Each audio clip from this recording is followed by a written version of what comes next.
What's going on? It's the favorite day of the week. Investment Blueprint Thursday. Getting ready to give y'all some good game tonight. We're really gonna talk about being a realtor and how to basically get in the real estate game because you are a realtor.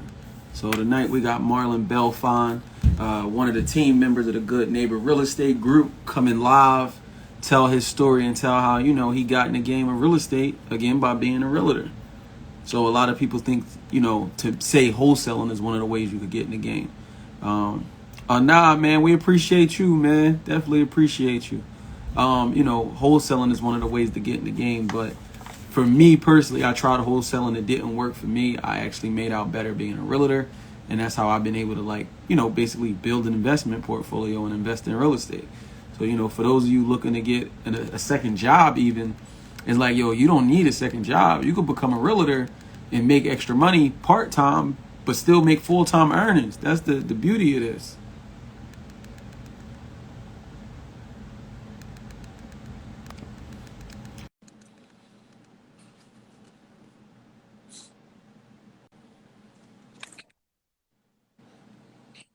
There you go. You good? Yeah, I'm good. I'm trying to get situated, Okay. I ain't got my TV Tripod. TV Oh, tech. How you got it? You all set up high fancy stuff.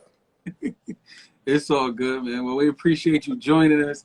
We finally got, the big homie, another member of the family, Marlon Belfon in the building. What's up, Welcome. everybody? For those who don't know, I let you know, Marlon is licensed in Pennsylvania, Delaware. He's definitely the man behind all the magic. When people see, the Good Neighbor team selling houses, most of the time is Marlon. Marlon's selling the houses. That's not. No, it's definitely true. Definitely, he the quiet assassin. That's what we call him, the quiet assassin. I appreciate And he get it done. But licensed in Delaware and Pennsylvania, so he's killing it up and down 95. But Marlon also another West Catholic graduate, so that's always love. Marlon, how long you been licensed now? I've been licensed since 2017. Since All right, so 4 years, real yeah, quick. yeah, real quick. Okay, yeah, 4 years, and but Marlon also can we tell him? So Marlon also has a full-time job. Full-time job, work a regular, full-time job from 7 to 3 most days.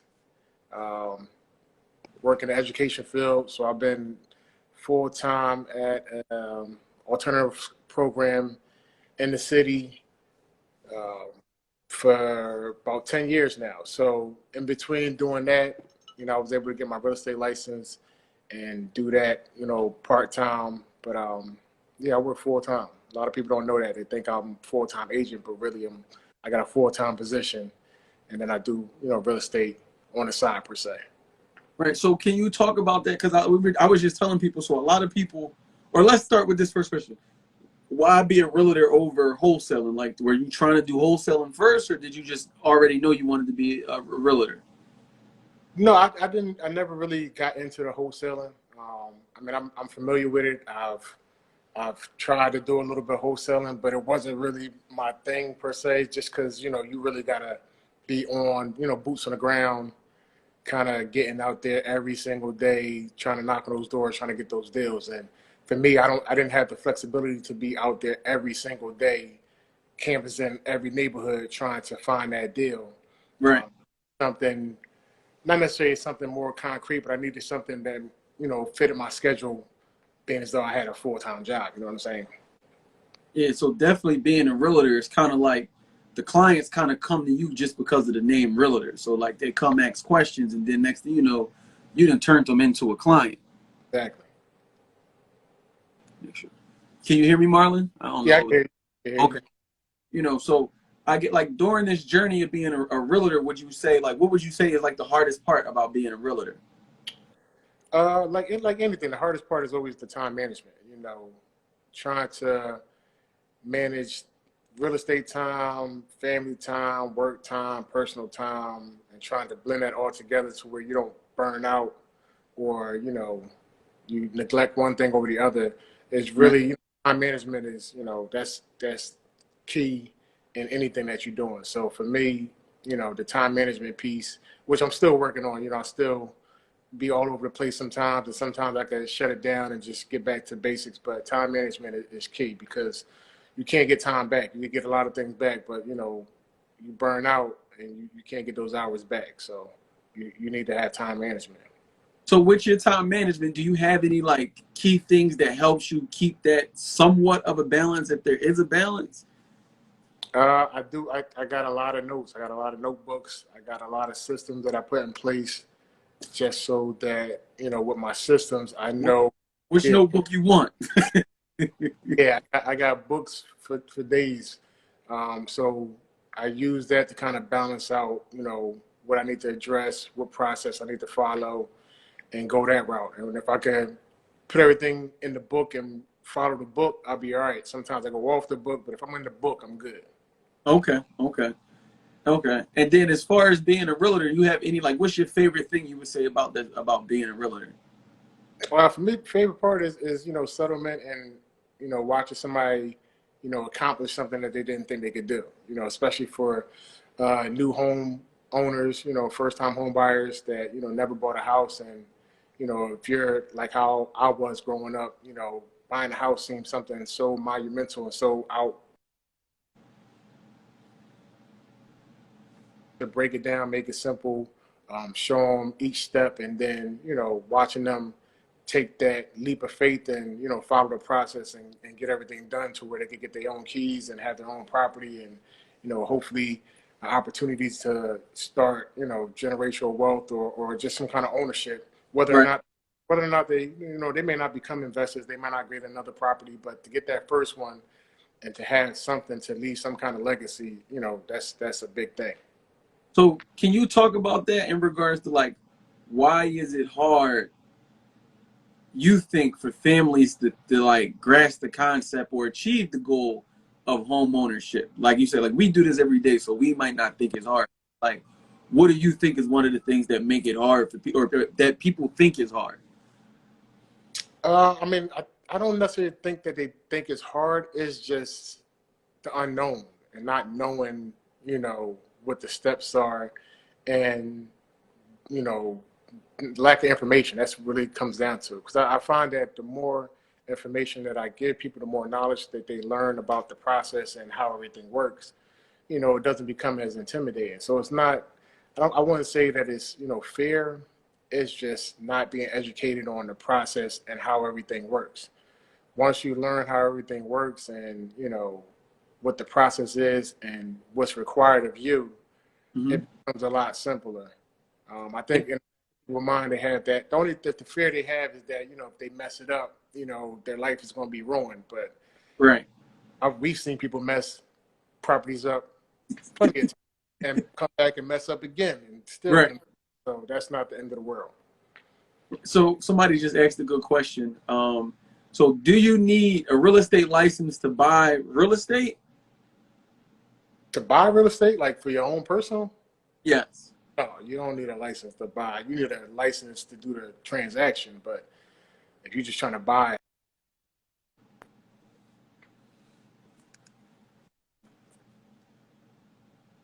You said no, you don't need the license, right? you don't need the license. No.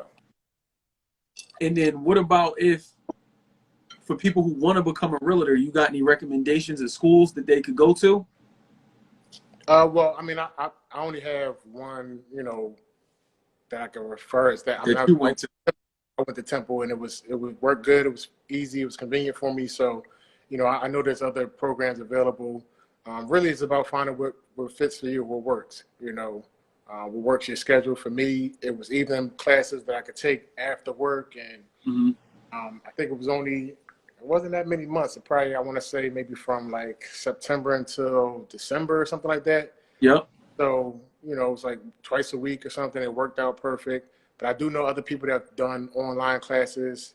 For me personally, online classes is not my strong point. I like to be in Right. front of somebody where I could, ask Excellent.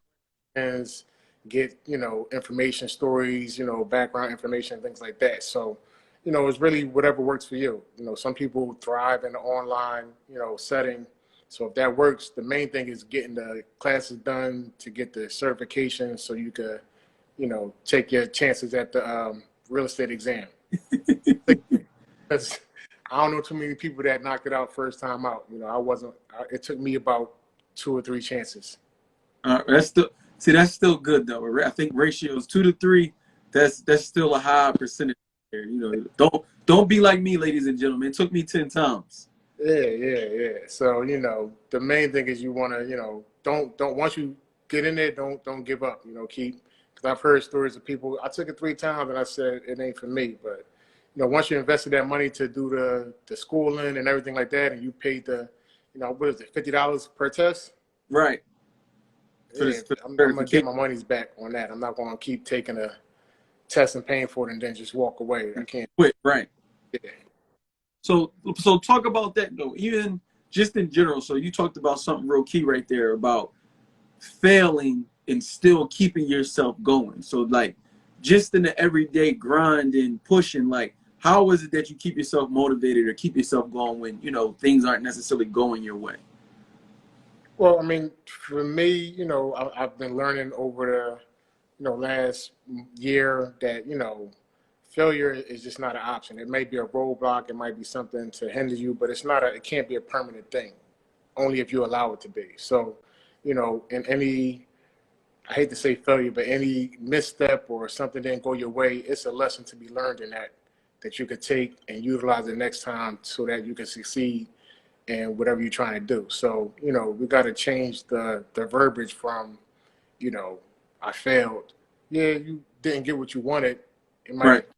cost you a setback, but it's not a failure if you learn something from it and then take that on to the next thing and build from there. So, I'm learning that language and what you say to yourself and how you talk to yourself, it could go a long way. So you got to stay positive, stay motivated, and talk things into existence. Got you. I like that. Somebody asks, how do you generate leads? Can you give us the secret sauce to how you the silent assassin? I mean, leads is the way I generate is just off of my own personality, off myself. I mean, I know I've been in programs that do lead generation. I've been on things like, I don't want to drop no names, but I don't want to give out no free promotions, but but different generation apps, programs, and things like that, where 95% of the leads that come through is a lot of BS. So Right. for me, I like the word of mouth. I like my reputation. I like standing on what I've done as a realtor. And in the beginning, it starts off slow, but as you do more transactions, as you get I'm professional. This is my business. I take it serious, and I'm out to help people. Your name will start ringing. You'll start being on the top of people's tongues. It's definitely social media is a big thing. Try to stay present on social media, but I really think it's about how you carry yourself and your personal reputation that will stand out more than anything. In the beginning, is it hard like making that connection with people? Because I feel like what you're saying is word of mouth and maybe like your spare influence, the people that you're like closest to in your. But is it hard like to get them to trust you like with one of the biggest purchases of their life? Like, Yeah, I mean, I would, to be honest, you might want to, before you start dealing with, close friends or family, you might want to, build your reputation on some strangers first, because friends and family can be taxing. They have certain requests and things that, are unreasonable. because we cool, right? They think because we family that you could make it happen. But, end of the day, you still, doing business. Right. Okay. And then for you, so being a realtor, you've also been able to invest in real estate. So do you feel like being a realtor has helped with that? And if so, how do you think it helped? Definitely. I mean, once you doing real estate and you're looking at it every day, you're studying things, you're seeing prices, you're seeing trends and things like that. It allows you to kind of have a early jump on where things are going and what's profitable. So, I was a realtor for a couple years before I got my first investment property, and just being in that circle of understanding real estate and looking at different deals and analyzing comps and things like that, it made it easier to make the decision to invest. And you learn more as you go through, when clients are going through transactions, you're going through you're going through it with them. So Right. for every transaction, it's a transaction, it's a home purchase for you or a sale for you. So you're learning and you're seeing, what's available, and you see, the amount of money that it takes to purchase a property. It's a natural progression for me that you just, eventually get something for yourself, or you start analyzing certain deals that come your way. you know, you got to think, is this going to work for me? If it can't work for me, then, can it work for one of my friends? If it can't work for one of my friends, then, I'll take it on to a client or something like that. But, first and foremost, you got to think about yourself and your family and try to, build that situation up. But it sounds like either way you get to make money, because even if you don't buy it, you refer it to a client, you make the money and you learn that way. In addition to basically what you're saying is you're getting on the job training, teaching you how to be an investor. Yeah, of course. I mean, that's on the job training is the big part. Like, you learning the ins and outs. You get with certain people and you see what they're looking for. If you're dealing with buyers and you want to be an investor, you get to see what buyers are looking for when they want to buy. So Right. if you're going to invest and try to flip or rehab a house, you know what people are looking for. They want to see certain things in the kitchen. They want to see certain appliances or whatever, certain layouts. So you could tailor your investments to meet the buyers that you're already taking out anyway. So it's a win-win situation, and if you utilize it the right way and game plan it the right way, it could be very beneficial. Which I would say, which is kind of key on how we've been, like my flips, and then you find a buyer before I'm done selling the house. Yeah, yeah, because most of the time, I mean, especially we have buyers, we know what they're looking for. Inventory is, it is what it is right now. Inventory is very low, but if you're doing a flip, and I know I got buyers that are looking for a certain type of work, it's an easy transition. There you go. So you talked about the market. You also slid that in there, the market right now. Like, so what is this going on right now? Is, plenty of people are pre-approved, I would say, but it's not a lot of options out there. Yeah, it's slim pickings out there. It's a lot of buyers, a lot of money floating around for people to buy houses, um, but the houses that are available are slim. The good houses are even slimmer. So you have a situation where, let's say you got a house on the market, it gets on the market, and now you got 50 people trying to buy this one house. Right. Prices are going up. Contingencies are being waived, and it's getting to a situation where you really have to outbid people to buy one house. So Right. it's sharks in the water. Everybody's trying to get a piece of that red meat that's available. So when you say you gotta, put a strong bid in, are people like just basically bidding above the asking price, or is it like really, really above the asking price?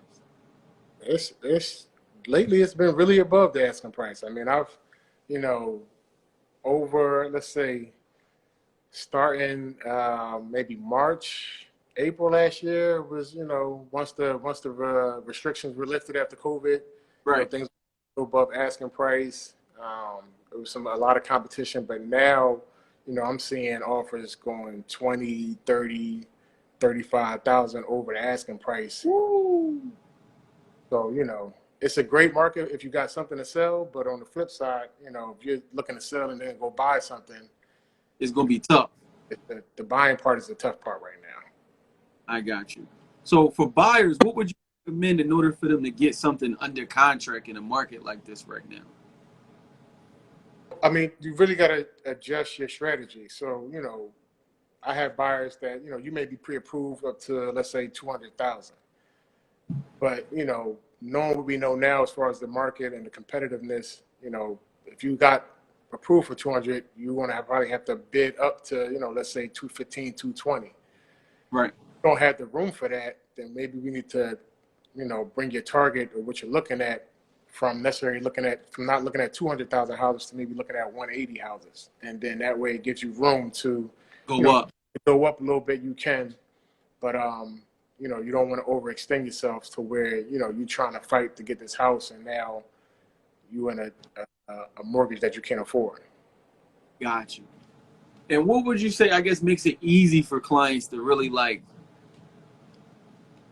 be, or not even that, who would you say, or what does your ideal client look like? Like, not physically, but like, what is it about them that says like, yo, they're going to be a client I know I can do it, get a slam dunk with?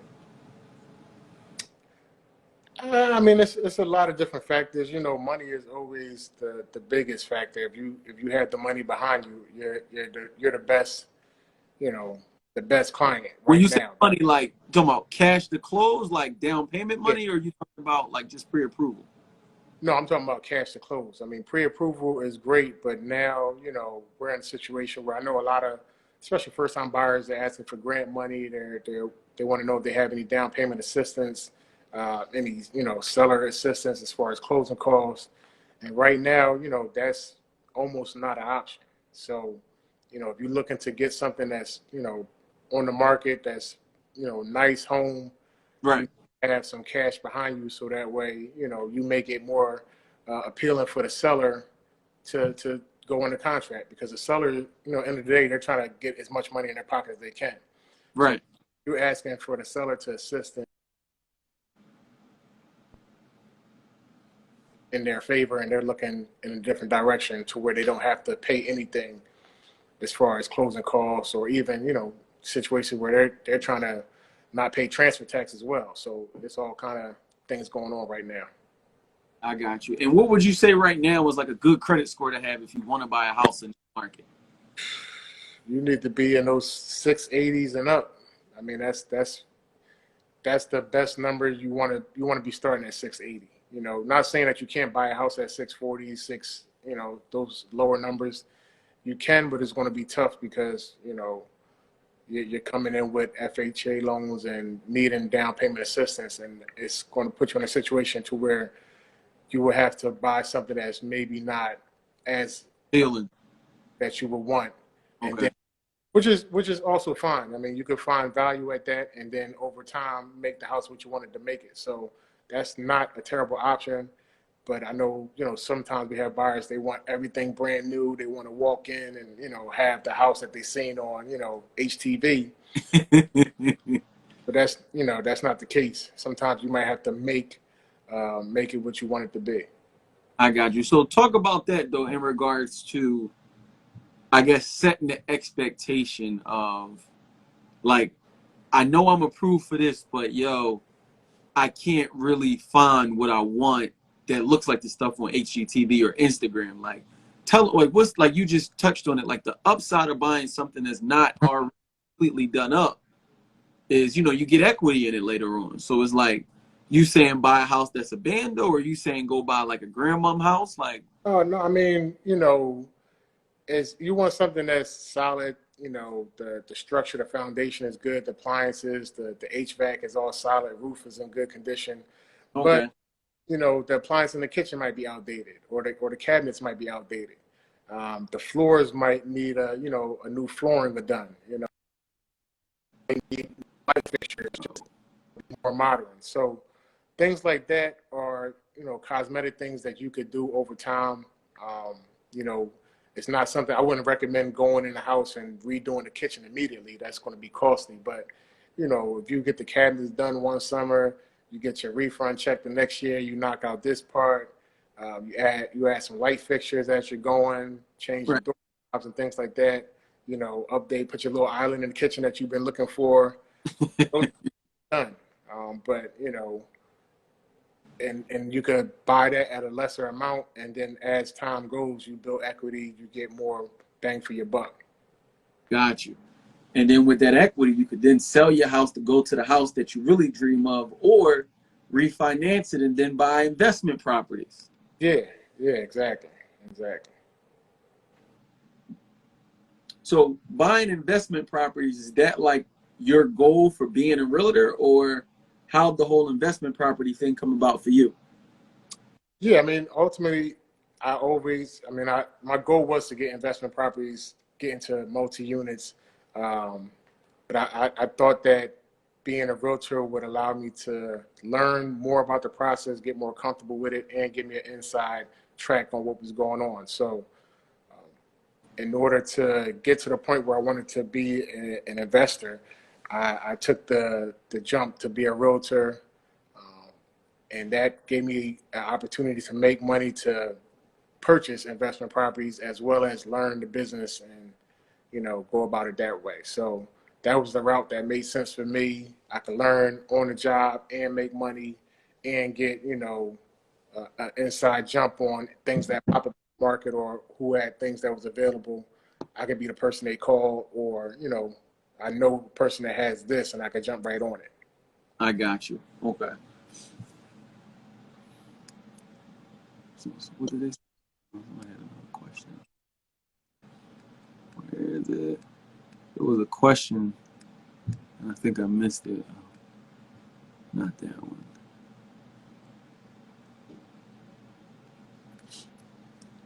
Oh, that was somebody Jabari had asked. He says, as an investor, have you figured out like what your overall goal is yet, or are you just trying to figure it out as you go? I mean, to me, I think it goes with the market. It depends on where you're at, what market you're in, where you buy, where you want to buy houses, what your long term plan is. So it changes. For me right now, um, multi units is something that I'm very interested in, and I'm also looking to possibly maybe buy single families and convert them over to multi units. So but I like the multi unit aspect, and but it changes. Like I said, different markets. You go in one city and it might be a whole different ball game. So I'm Oh, not I'm not limiting myself, but I really like the multi unit aspect for me personally. gotcha. And then, like, what's the difference between being an agent in PA and Delaware? Is it the market just as tough in Delaware, or are you having a little more? Is it a little more leniency than it is in PA right now? No, they're both about the same. I mean, it's not a lot of difference. Actually, the Delaware market is as busy as Pennsylvania because there are a lot of people that, with COVID and the restrictions and the dense population inside of the city, a lot of people have made the decision that they, if they're working from home, they don't need to be in the office. I've had a lot of clients that made the decision, like, I want to move from downtown or in smaller neighborhoods and move out into the suburbs or into Delaware where the taxes are a lot cheaper and have some land. I'm already working from home. I need some space for my kids to run around or whatever it may be, have a backyard. So, it's provided that outlet for certain people. So it's been just as busy in Delaware as it is in. Can if I'm in PA and I'm approved for just say I don't know 200,000 in PA, but I go to Delaware. Now will I be approved for like 300,000 because the taxes is cheaper? And can I get the house with the 4 bedrooms and the big acre of land in the back? It's not that much of a difference. It's a difference. I wouldn't say, it might be a little bit more because of the taxes are a little bit cheaper. But the house with the big land, they are available, but it's a trip in Delaware. I don't know how comfortable you are going down. The further you go, the more land you get, but you still Okay. from Philly. So what's like some of the hot spots in Delaware where you see people trending down to coming from Philly? Middletown is a hot spot. A lot of people want to get in Middletown because they have the bigger houses, the land, new construction. Townsend, Odessa, um, those are popular right now because of the new construction that's going on down there. Townsend is further. That's further down though, right? Yeah, they're both. I mean, the Odessa, Townsend, Middletown, they're right next to each other. They're not that far apart. So, but they're at least an hour from Philly. So, it's a nice little drive. Claymont is right there at the as soon as you cross over. Yeah, Claymont is right there. There are some opportunities, some houses in Claymont, but it's everybody wants to be in that Claymont area because it's so close. So it's very competitive right there as well. So And then what about Wilmington? I hear they got some good investment properties in Wilmington.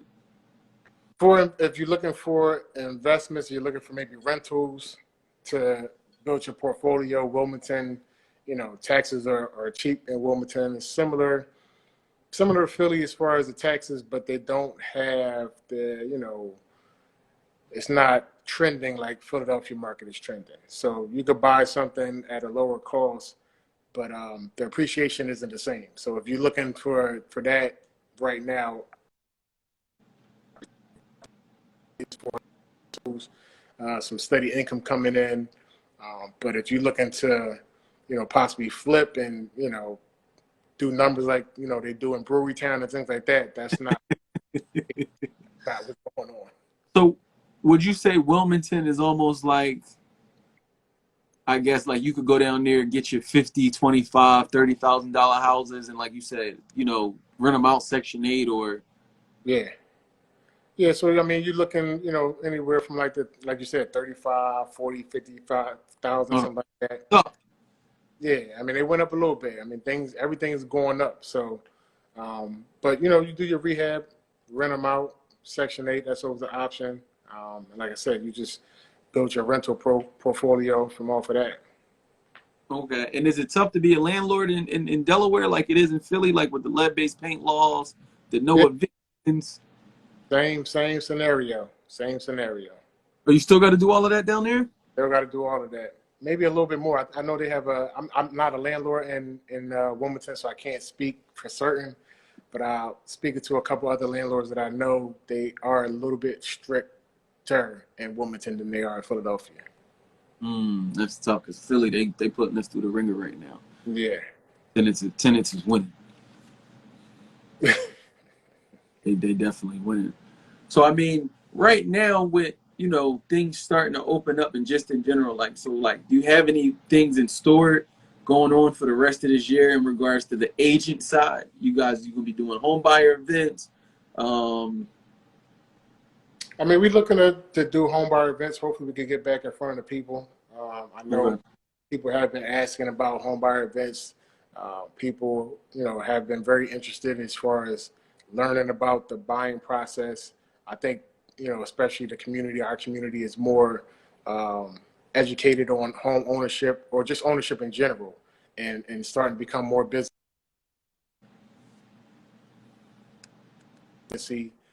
Having something to pass down through generations. So that's a good thing. It's shifting how people are thinking, and they want to learn more and engage in more conversation that's about real estate, ownership, business, and things like that. So I'm looking forward to it. I'll definitely waiting for hopefully when the weather breaks, maybe we can start from outside where it's not an enclosed space, and then, see how it goes from there. But Home buyer seminar in the park. yeah, there you go. In the park, we had some water ice, some pizza pretzels, and do it old school style. I miss a good pizza pretzel, so that definitely sound good. Yeah, take it back. For sure. So if somebody was to come up to you right now and say, "Yo, Marlon, what do I need to do in order to buy a house?" Like, how would you guide them? Like, what would be your quick hitters on the stuff needed to buy a house? I mean, first and foremost is your credit. We got to get that credit situation in order. So you need to know what your credit is. You need to know what's on your credit report, and deal with that first. We got to clear up anything that's negative on there. Try to get that removed. If you got some outstanding debts, we got to pay those down. If you got some high credit cards, we need to get a game plan on how you want to knock down those credit cards, so where you could get the most pre-approval that you can. So I can't just dispute all that stuff on my credit and get approved that way. that's not going to help you. That's actually going to hurt you.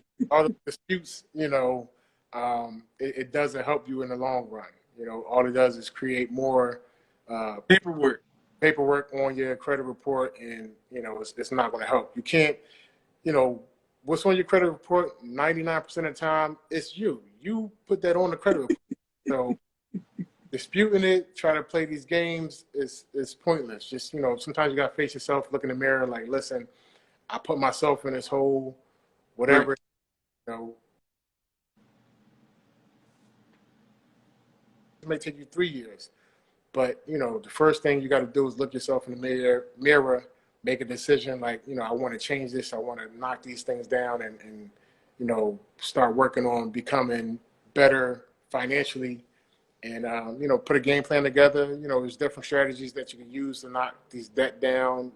For me, I know when I was knocking off some of my credit card debt, the snowball uh, effect was good. Just, using a snowball, paying off some debts, and that worked out for me. But everybody got their own system. You got to find out what works best for you.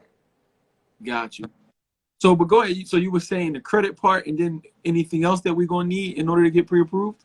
Credit, you got to take care of that. We need to have that down payment money. So you can't come to me and say, I want to buy a house, but I only got 2,500. I'm gonna tell you, you got to go back and get about 5 more 2,500s before we can start buying a house. Okay.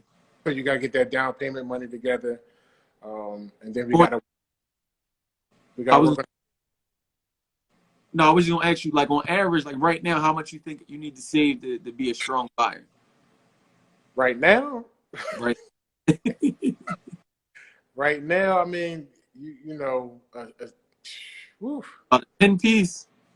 at least a 10 piece. I want to say at least between 10, 15, and you still might be a little short, but at least between 10, 15. Depending on And the right. depending on the price or the property, a couple years ago, we was telling people you needed anywhere from 4 to 7,500. Right. Now those numbers is not the same anymore. So, it's like a 10 to 15 right now because of the competition. And it's so competitive that, you need to have room to say, I don't need the seller's assist. I can pay the closing costs. Because if you ask for seller's assist, it's just, Shooting yourself in the foot. they don't even understand that language anymore right now. Right now, it's a whole different language. Don't even check that box on the agreement itself. Yeah, don't even. I got you. So, credit, down payment, and then do I need to be employed still, or can I like be part-time employed? You got full-time employment, 2 years full-time employment. So, and no breaks. You need to be working straight through 2 years. So, you can't have a situation where I was working for 8 months. I stopped for a month, then went back to work. Then I took another break and went back to Right. work. Got to be 2 years employment. Preferably if you salary, it makes it easy. But if you're working, you're getting paid, Self-employed. self-employed, we can still make that work. But you got to show, your taxes and you can't be writing everything off. Some of my barbers and stylists, hairstylists that got a lot of write-offs, and end of the year, their taxes. I mean, their income only shows 25,000, but they want to buy 200,000 houses. That's not going to work. So if you're thinking about buying a house and you normally write everything off as a business owner, Right. the year before you're looking to buy a house, you're going to have to pay some taxes. You're going to have to report your income, what it is, and we can get you pre-approved for the amount you want. And then after you get the house, you could go back to telling Uncle Sam you only make 20,000 a year. Right. After you get the house. After you But get the house, before you gonna have to pay to play. you got to pay to play. That's the way it go. That's the game. Somebody just asked, what advice do you have for people who have a 9 to 5 and that are looking to become realtors? Like, how do you pick a brokerage, or should they get on the team, or should they work as an individual? You gotta understand what your temperament is. It was good because it allowed me to work, learn the business, and then get information from different people on the team. And when I started with you, and I started with Isaiah Smallwood, a couple other agents, Brandy. We all were on different levels as far as our knowledge and experience as realtors, but I was Right. able to get different information from everybody that I was able to take some good, build my own, um, you know adjust on certain things, but I was able to grasp different approaches from everybody. And, you know, the team aspect, I think is, me personally, I think is beneficial, especially when you're starting off, because you really don't know what you're doing. You know, believe it or not, what they teach you in the class it's not really what you do in the field. You know, it's more classwork, but in the field it's a whole different ball game. So, you know, Right. being able to work on a team with experienced agents and also non-experienced agents to see what they're doing, see what they're trying, is beneficial. So me personally, I would recommend a team, but you got to know some people are not team players. Some people don't, you know, work well with others. So if that's you, you work better on your own, and you know, focusing on what you need to focus on, and Right. you know, that might be your best approach. But at least I would recommend finding a mentor, at least somebody that you There could you bounce go. off, and then work that way. Because you know, when you're starting off, you know, you could try to go back to the book that they gave you from class, and that's not going to get it done for you. It's 1,000 pages in that book. You don't even know where to start. That's not going to get it done. So you know, you got real estate in theory, and you got real estate in practice. Let alone the problem you got. So if the seller curses out the agent, Yeah. how do I solve that? How do I fix that problem?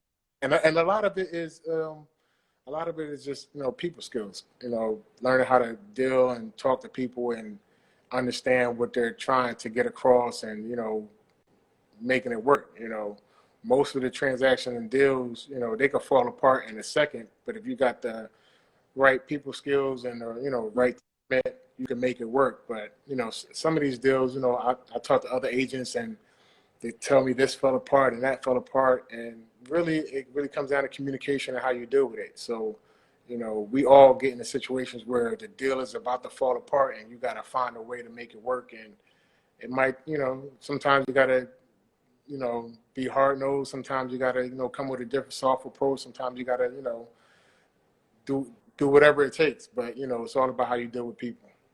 I got you. I got a deal now I'm rumbling over, man, that I'm thinking about letting that joint fall apart. And it's the seller. Old head just really like he on some other stuff. He did real estate 20 years ago. He think he still do real estate. He like, I ain't never sold the crib. I only bought it. I said, so you don't know what you're talking about. Let me do my job. Yeah. Please let me do my job. Believe it or not, sometimes you got to let one fall, you know, so they can get the point. But you know, you got to be very careful with that. You know, sometimes they take it personal, but sometimes you got to let people, you know, bounce their head off the wall real quick, and then they make senses together. So, you know, it goes both ways. I got you. Okay. And then like even in your journey, like you said, of just putting all these plays together, you got any favorite podcasts, favorite books that helped you along the journey? I mean, I listen to all kind of podcasts. I mean, you know, the main ones, the EYL, the Bigger Pockets. You know, I'm knee deep in those. Anything I can find on YouTube, you know, I'm watching. As far as books goes, it's not any that stands out particularly, but I've read, you know, the Millionaire Next Door, the Mm-hmm. Gary Keller book. So you know, I kind of go through all of them, take different things from each and every one of them. I've read books on multi, you know, units and triplexes, duplexes. So I can't say it's one that really stands out. I would, you know, for me personally, it's just, you know, getting all the information you can. Try to just always soaking up knowledge. So, you know, you send me stuff all the time. I'll tune in. I'll see things and, you know, check them out. You know, Malik sends me things and he puts stuff up, and I'll go watch the video and listen to the podcast. So, you know, I'm always soaking up information. You can't just, you know, say I'm only going to listen to one thing. You got to kind of, you know, listen to everything and make your own opinions and go from there. So just always try to seek knowledge and learn as much as you can. Okay, can't forget, gotta throw my man ET in there. Gotta get your Eric Oh yeah, Thomas. yeah. I know you're a big ET fan. ET good. He got the motivation. He get you going in the morning. Early morning start. That's the morning coffee. Yeah. So made it through a pandemic selling real estate, did some good numbers, did some great numbers last year. It wasn't that great. It was good. It was good. Don't. It was good. Pandemic and all, still was great. I still feel like I left a few on the table. I left a couple on the table I should have got. I mean, that's part of the game, but that on top of you had a job and did this working virtually in and out of school and work, doing this too, granted. You know what I mean? So it's like now things starting to open back up. Like, do you have any goals set for this year in regards to like what the milestone to be from the realtor standpoint or the investment standpoint? I do have goals. I mean, I always got some goals set. I write them down. I'm not going to share them, but I do have some goals set. They always a little bit bigger than they were last year. So Okay. you know, I got some goals, some more listens that I'm looking to get because that's one aspect that I haven't had a whole lot of. So people, if you're trying to sell your house, you're looking for a realtor to list your house, you already know, get at your boy, man. I'm here. Definitely. Marlon will definitely get the job done. Not playing on either. For sure. Do you have what's the way they can contact you? I don't think we said that in the beginning. So for people who want to contact you, how can they reach you? You can contact me. I mean, the best way to contact me is by phone. You can shoot me a text or call me. My number is 215-800-4474. You can follow me on Instagram. It's MC Belfon, at MCBELFON. That's probably the best way to get to me. You can also email me. It's same as my Instagram, mcbelfon@gmail. And, I'm around. Facebook, you can find me, Marlon Belfon. That's my name. So, but the best way, shoot me a text message. I'm pretty good at responding. I'm very, personable. So, if we can make it work, if we vibe in the same way, then we could do some business, or you could just learn the process and get yourself prepared. I have a lot of people that reach out, and you may not be ready to buy a house or investment property tomorrow or next week. But, we could plant the seed so that way 6 months from now, 12 months from now, you be on and ready to go. So, most times, majority of the time, people that reach out to me, 99% of the time, they're not ready to buy, within the month. But, we keep in contact. We stay, abreast of what's going on. And later down the line, 6 months, 12 months, we able to make some things work. So don't feel like you have to have, 20,000 to call Marlon, or you got to have 20,000 to call, I got 20 racks. You ain't got to have 20. But you got to have the mindset that, you're determined to get to your goal. And if you got that mindset, we'll make it work. There you go. Yeah. All right. So we got the realtor, we got the job, we got the investments. You got anything else adding to the arsenal, or not yet? Not yet. I'm thinking, man. Not yet. I'm trying to navigate this this pandemic to see what's the play after this. But I'm never satisfied. So definitely want to continue invest, buy and hold. Start analyzing different markets, different cities. This cold is starting to get to me, man. I might be headed down south, sooner than later, but gotta slowly make my way and start Miami somewhere, right? somewhere, man. Somewhere, not necessarily that far, but somewhere in between. I gotta keep away from hurricanes and then stay away from floods. So I gotta analyze it to see what's Find the going on. happy medium. Yeah. But Okay. But yeah, I mean, that's the goal, to have, investments in different cities and different places, so that way, you build an empire, and that's what it's all about. And it's, all this stuff is not for me. This is for my family, for generations beyond me. So that's the goal. 99% of what I'm doing now is not for me to have a great successful life. It's really for the next generation, so that they could have it better than how we had it. So that's what it's all about. See, and that's what you call a stand-up guy right there. Yeah, Hey, trying, man. It came nah, along. You doing it, and that was the other reason why I wanted to get you on, because it's like, yo, I don't, but sometimes I don't think we talk to enough brothers in the business, like males, like, yo, family man, got a job, trying to figure it out. And it's like, yo, you don't got to do too much more to put yourself in position, get your real estate license, or even just get in real estate in general. And now you out here, one house, one deal to change your life.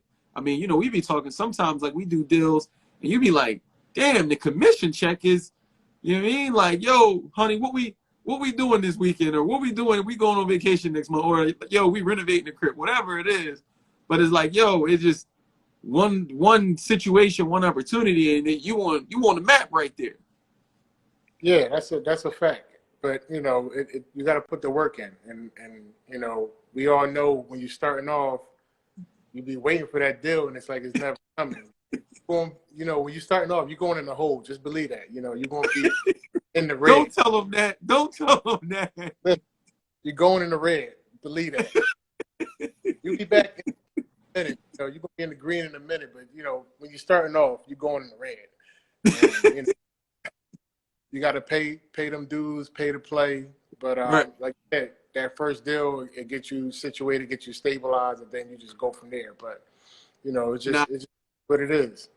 That's it. So my first 6 months in the game, no deals, no transactions, no nothing. And I had no job at the time. So I was popped. Yeah. Yeah, I just moved in with my wife now. We just moved in together. I'm like, yeah, I'm gonna get a real estate license. I'm gonna do this and do that. First off, I failed the test 10 times. Then on top of that, I finally passed the test. And then I couldn't sell no cribs. Yeah. Took 6 months. Yeah. But once I did pop like 4 cribs back to back once I finally got it. Yeah, and all the while, while you trying to sell a house, you got dues you paying, the board and everything like that. So, it takes some, you gotta be patient, you gotta stick the office fees, don't forget that. Fees, you got, MLS fees, they keep coming. They don't, they want their money up front too. They don't play no games. So just keep a spare credit card in the tuck for just rack that up, and then we get it back on the other end. Ooh, we ain't going to go tell them about that business credit. We ain't going to tell them. We ain't going to tell them what that business credit do. Keep one on the tuck. Keep one on the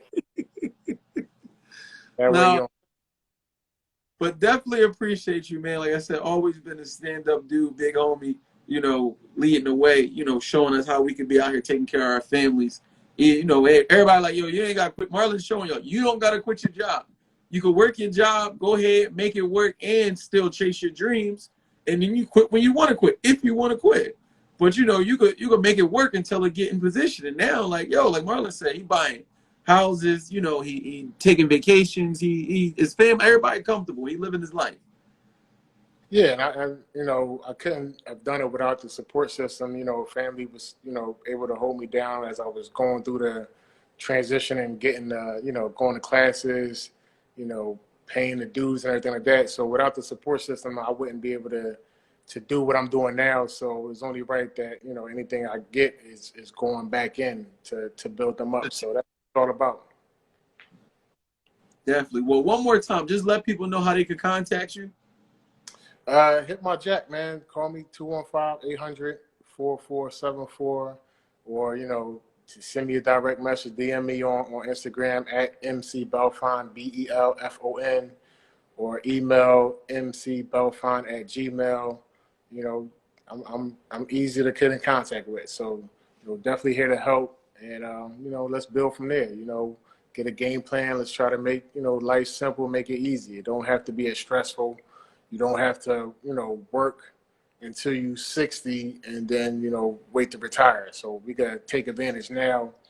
A small investment. I've seen people buy investment properties and only come out of their pocket $4,000 or $5,000. I know people that went down to Tampa or went to Vegas and blew $4,000 in a weekend. So right. Just choose which one you want to do. Exactly. And once you got the property, it's always going to be able to make some money for you. Even if worst case scenario you mess it up, you could sell it and get your money back. So right. it's you got to get out there and pull the trigger. So. All right, well, we definitely appreciate it. You know, next week we're coming right back at y'all 8 o'clock next Thursday. I ain't even gonna tell y'all who the guest is. Another special guest, so I'm gonna let y'all wait a little bit and then I'm gonna drop it on y'all. But definitely, is female real estate investor developer, and she a heavy hitter. She's definitely a heavy hitter. So you know, stay tuned and I'm gonna let y'all know.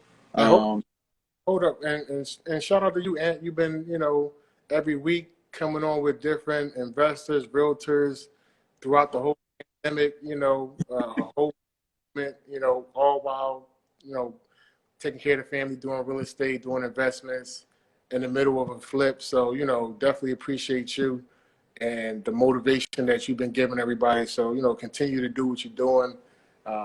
Big things is coming your way, but yeah, appreciate it. Like the whole pandemic, you've been holding it down. So that's big. You need your own I verses appreciate or something. it. Right now, I mean, you know me, I got that itch since I can't see the people. Yeah. This here is my, I still get to interact and be with the people. So now I definitely appreciate it, man. And, like I said, I'm hyped. Like I said, I really want to tell y'all what the surprise is that's coming for April that we dropping, but I gotta wait because it's just know it's something major coming though. It's just I'm sorry, May. Get y'all calendar ready for May. We popping off the summer with a bang. Just let y'all know. And we trying to find some space outside so we could do something. We got to get back in front of the people. Oh, well, we could find that. We literally like the weather. I'm pretty sure the weather about to start. What's this? We should be getting the weather should be a little easier to deal with in the next 2-3 weeks, give or take. So we definitely will work that out. So but definitely y'all appreciate y'all for tuning in. We'll see y'all next week. Marlon, anything else you want to leave the people with before we jump off? No, appreciate everybody tuning in. And like I said, we here to help, and that's what it's all about. It's all about trying to help. We're not trying to sell you anything, not trying to convince you anything, but we're here to help. So, get at us. Good neighbor. We here. My man. Man, have a good one, bro, and I'll definitely get with you. All right, man. Appreciate you. Thank you.